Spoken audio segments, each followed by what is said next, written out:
Graham Bennett ran the same trail every morning before work. It was his therapy. His time to think. At 46 years old, he needed these quiet moments. Graham was a single father to his daughter Maya, who was 15. His wife Sarah had died in a car accident 3 years ago. Since then, it had been just the two of them. Graham worked as a paramedic. The shifts were long and the pay was modest, but he was good at what he did. Saving lives gave him purpose when everything else felt empty. This morning the trail was quiet. Dawn light filtered through the trees. The air was cool and smelled of pine. Graham was 2 miles in when he heard it, a faint sound almost like a whimper. He slowed, listening. There it was again, coming from off the trail. Graham left the path and pushed through the underbrush. 20 feet in, he found her, a woman lying on the ground. She was in her early 40s, blonde hair matted with blood, wearing running clothes that were torn and dirty. There was blood on her white shirt. A lot of blood. Graham's training kicked in immediately. He knelt beside her. "Ma'am, can you hear me?" The woman's eyes fluttered open. Her voice was barely a whisper. "Help." Graham quickly assessed her stab wound to the abdomen, significant blood loss, pale skin, rapid shallow breathing. She was in shock. "I am a paramedic," Graham said. His voice was calm and steady. "I am going to help you. What is your name?" The woman's lips moved. "Claire." "Okay, Claire. I need to apply pressure to this wound. It is going to hurt, but I need to slow the bleeding." The woman nodded weakly. Graham pulled off his shirt and pressed it against the wound. She gasped in pain. "I know," Graham said. "I am sorry. Stay with me." He pulled out his phone, called emergency services. "I need an ambulance. I am on the Ridgeview Trail about 2 miles from the north entrance. I have a female approximately 40 years old with a stab wound to the abdomen. Significant blood loss. Patient is conscious, but in shock." The dispatcher confirmed help was coming. Graham kept pressure on. "The wound, Claire, can you tell me what happened?" The woman's eyes were closing. "Claire, stay awake, talk to me." Her eyes opened slightly, running. "Someone," she coughed, blood on her lips, "attacked me."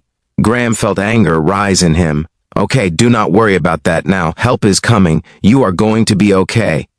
But he was not sure that was true. She had lost a lot of blood. The wound was serious. It took 12 minutes for the ambulance to arrive. 12 minutes of Graham keeping pressure on the wound, talking to Claire, keeping her conscious. The paramedics arrived with a stretcher. Graham gave them a rapid report. They loaded Claire onto the stretcher, started, and 4 applied pressure bandages as they carried her toward the ambulance. Claire grabbed Graham's hand. "Thank you." Her voice was so faint he could barely hear it. "You are going to be fine," Graham said. But he did not know if she believed him. The ambulance drove away, sirens wailing. A police officer approached. "Graham, sir, I need to get your statement." Graham was still shirtless, covered in blood, not his blood. He told the officer everything: where he found her, her condition, what she had said about being attacked. The officer took notes. "Did you see anyone else in the area?" "No," Graham said, "just her." The officer gave him a card. "We will need to follow up, and thank you for helping her." Graham nodded. He jogged back to his car, drove home. He was 2 hours late now when he walked in. Maya was eating breakfast. She looked up and her eyes went wide. "Dad, what happened? You are covered in blood." Graham looked down at himself. He had forgotten. "I found someone on the trail. She was hurt. I helped until the ambulance came. Is she okay?" "I do not know," Graham said honestly. "I hope so." That evening, after his shift at the hospital, Graham called the emergency room. He asked about Claire. The nurse was hesitant at first, but when Graham explained he was the one who found her, she relented. "She is in surgery, critical condition." "That is all I can tell you." Graham thanked her and hung up. He found himself thinking about Claire all night, who had attacked her. Why was she going to survive? 3 days later, Graham got a call from the hospital. "This is Dr. Martinez. I am calling about Claire Ashford. The woman you found on the trail, is she okay?" Graham asked. "She is stable. The surgery went well. She is going to recover." Graham felt relief wash over him. "That is good. Really good. Miss Ashford has been asking about you. She would like to thank you in person if you are willing to visit." Graham hesitated. He did not need thanks, but something made him say yes. "Okay, I will come by tomorrow." Claire Ashford was sitting up in bed when Graham arrived. She looked better color in her face alert, but she was still connected to monitors and 4S. She smiled when she saw him. "You are Graham." "Yes, ma'am. Please call me Claire." She gestured to a chair. "Sit, please." Graham sat. "How are you feeling?" "Alive." Claire said, "Thanks to you. The doctor said another 10 minutes and I would not have made it." Graham nodded. "I am glad I was there." Claire studied his face. "You are a paramedic." "Yes, for 12 years. She was quiet for a moment. "I want to do something for you to thank you properly." Graham shook his head. "You do not need to do anything. I was just doing what anyone would do." Claire's expression was firm. "No, what you did was extraordinary. Most people would have panicked or been too scared to help you. Saved my life. I owe you everything." Graham felt uncomfortable. "I do not want anything. I am just glad you are okay." Claire smiled slightly. "Can I at least know more about you, who you are?" Graham shrugged. "Not much to tell. I am a paramedic, single dad. My daughter is 15. We get by." Claire nodded. "What is your daughter's name?" "Maya. She sounds important to you." "She is everything," Graham said. "After my wife died, it has just been us." Claire's expression softened. "I am sorry about your wife." "Thank you." They talked for a while longer. Graham learned that Claire had been running the same trail she ran every week. Someone had come out of the woods, attacked her with a knife, taken her wallet and phone, then left her there. Did they catch him? Graham asked. "Yes." Claire said, "The police found him 2 days ago. He had my credit cards." Graham felt some satisfaction at that. Good, as he stood to leave. Claire said, "Graham, before you go, I need to tell you something about who I am." Graham waited. "My full name is Claire Ashford. I am the CEO of Ashford Medical Technologies." Graham felt his stomach drop. Ashford Medical was one of the largest medical equipment manufacturers in the country. Billion-dollar company you are. Claire nodded. "I know I should have mentioned it, but honestly, it was nice to just be Claire, a person you saved. Not a CEO, not someone with money, just someone who needed help." Graham understood. "That is why you did not want the press involved." Claire nodded. "The company does not know what happened. As far as they know, I am on medical leave for a minor procedure. I want to keep it that way." Graham respected that your secret is safe with me. "Thank you," Claire said. "But Graham, I meant what I said about wanting to thank you." Over the next weeks, Graham visited Claire several times. They became friends. She told him about the pressures of running a company, about being a woman in a male-dominated industry, about losing herself in the work. After her own divorce, Graham told her about raising Maya alone, about the financial struggles, about worrying he was not enough. One day Claire said, "Graham, I have a proposition for you." "What is that?" "Ashford Medical is opening a new emergency response training division. We're going to train paramedics and first responders on our new equipment. I want you to run it." Graham stared at her. "What you have, the experience, the skills, the character, and you understand what really matters in emergency situations." She named a salary. It was 3 times what Graham made now. "I cannot," Graham said. "I am not qualified." "You are more qualified than anyone." Claire said, "You proved that in the woods."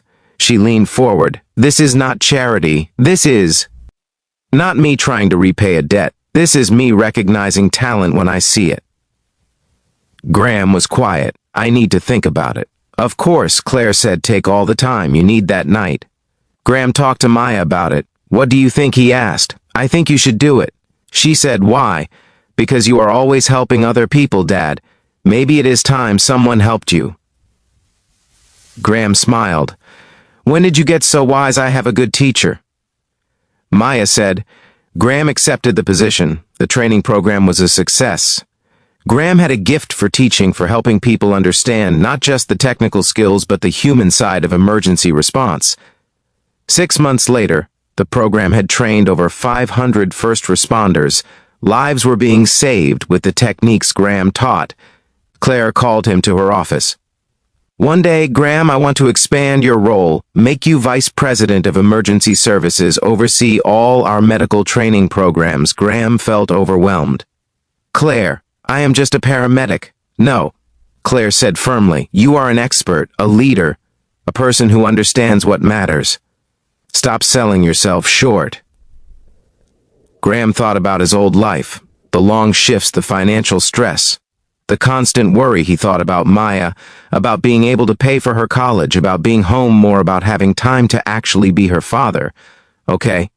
He said, I will do it. 2 years after Graham found Claire in the woods, Ashford Medical held its annual gala. It was a black tie event, donors, board members, industry leaders. Graham felt out of place in his rented tuxedo, but Maya was there with him. She was 17 now, confident, beautiful, excited to start college in the fall. Claire approached them. She looked elegant in a long dress. Graham, Maya, the first am. So glad you came, Claire. This is my daughter, Maya. Maya, this is Claire Ashford. It is nice to finally meet you. Maya said, my dad talks about you all the time. Claire laughed. All good things, I hope. Mostly, Maya said with a grin during her speech. Claire talked about the company's mission, about saving lives, about innovation. Then she paused. But none of that matters without people who act, people who see someone in need and choose to help. She looked directly at Graham. 2 years ago, I was dying in the woods. A man found me. He did not know who I was. He did not know if I was rich or poor, important or ordinary. He just saw someone who needed help, and he helped. She continued, that man is Graham Bennett, and because of his character, his skill, his heart, I am standing here today. There was applause. Graham felt his face burning. But I want to recognize something else, Claire said. Graham did not help me because he wanted recognition. He helped because that is who he is. And that character is what makes him extraordinary. She announced a new initiative, the Graham Bennett Emergency Response Fund, a scholarship program for first responders who wanted additional training. After the speech, people came up to congratulate Graham, to thank him, to tell him their stories. Maya squeezed his hand. I am proud of you, Dad. Graham looked at his daughter. I am proud of you too. On the drive home, Maya said, Dad, can I ask you something? Of course. Do you ever think about that morning, about what would have happened if you had not been on that trail all the time? Graham said. But you know what? I think about more that I almost did not stop. I heard the sound, and for a second, I thought about just running past, letting someone else deal with it. Why did you stop? Graham thought about it. Because I knew I could help, and if I could help and I did not, I would not be able to live with myself. Maya nodded. That is who you are, Graham smiled. That is who I want to be. Years later, when Maya was in medical school herself, she would tell people about her father, about the morning he found a dying woman in the woods, about how one decision to stop, to help, to act, had changed everything, not just for Claire, but for their family, for the thousands of first responders who had been trained, for the lives saved by people who learned from her father. Graham would say it was not extraordinary that anyone would have done the same.